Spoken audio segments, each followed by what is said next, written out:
Daniel Levitin has a simple question for us.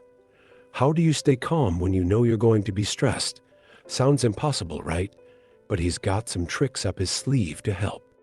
First off, Daniel says stress is inevitable. We all face it.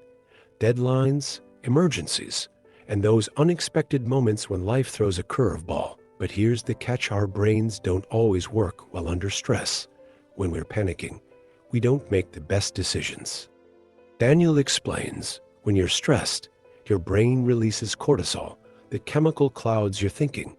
It makes it harder to reason things out, to think clearly. So, what's the solution? He suggests something called premortem thinking. What's that? Well, it's all about planning ahead.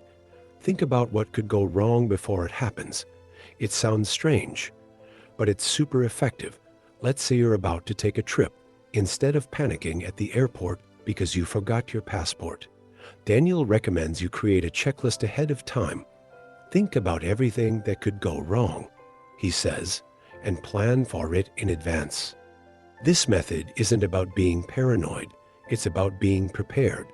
When you've already thought through potential problems, you'll be less likely to freak out when they actually happen.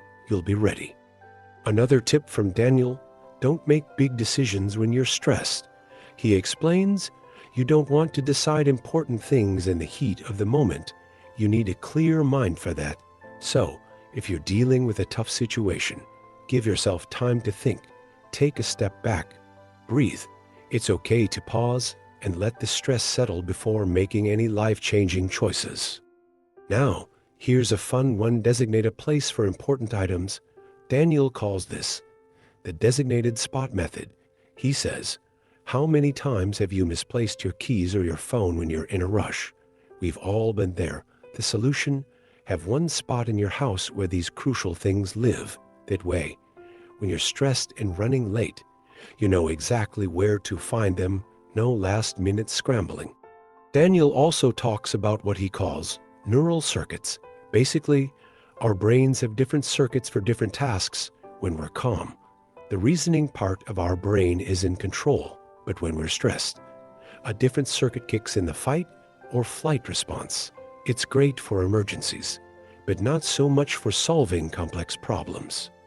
So, how do we keep that reasoning part of the brain in charge?